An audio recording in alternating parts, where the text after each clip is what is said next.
আসসালামু আলাইকুম। গতকাল এমার্জেন্সি ডিউটি করতে গিয়ে প্রায় 30 থেকে 40টা পাতলা পায়খানার পেশেন্ট পেলাম বর্তমান প্রেক্ষাপটে। আসলে পাতলা পায়খানার রোগী এত বেশি বেড়ে গেছে যা বলার মতো না। শীতকালে পাতলা পায়খানার প্রাদুর্ভাব একটু বেশিই থাকে,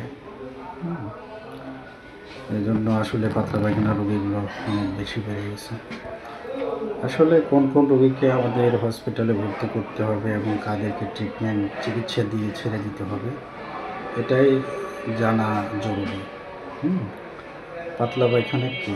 আসলে সারাদিনে 24 ঘন্টার মধ্যে যদি একটা রোগী 3 থেকে 4 বারের বেশি পায়খানা করে এবং সেটা পাতলা পানির মতো পায়খানা করে, তাহলে সেটাই হলো ডায়রিয়া বা পাতলা পায়খানা। এখন পাতলা পায়খানা বাংলাদেশে সবচেয়ে বেশি রোটা ভাইরাস দিয়ে হয়ে থাকে।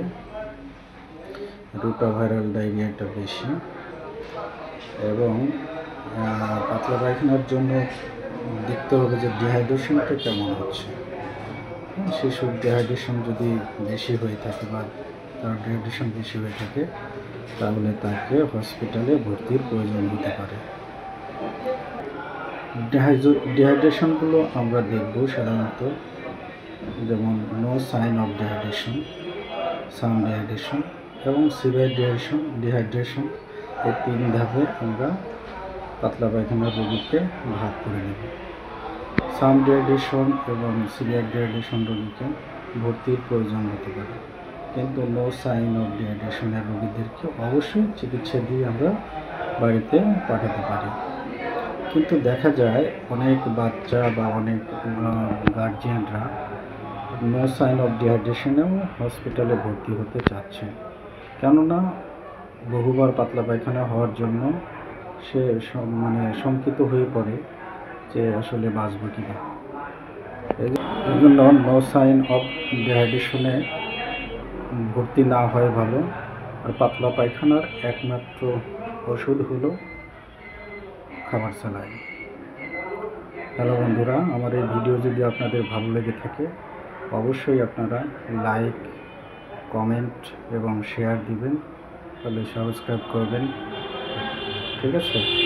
অবশ্যই আমাকে উদ্বুদ্ধ করবেন যেন আমি পরবর্তীতে আরও এরকমের ভিডিও দিতে পারি।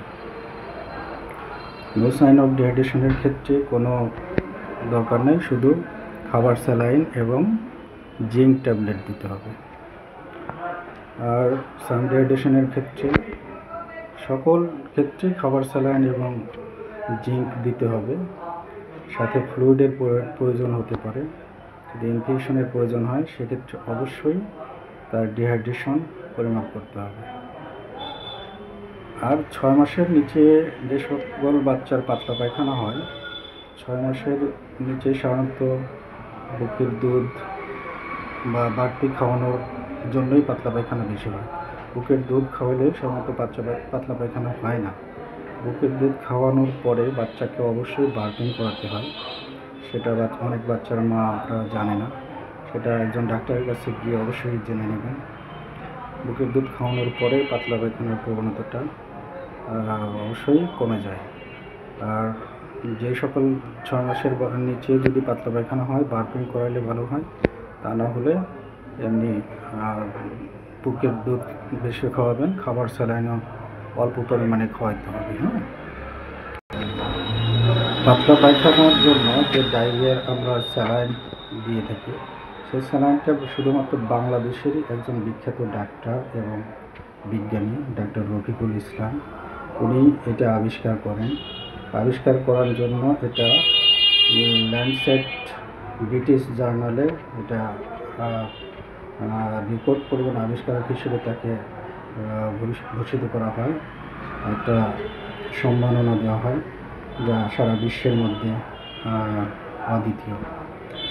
অবশ্যই পাতলা পায়খানার জন্য আমাদের এই নির্দেশিকাগুলো মেনে নিতে হবে।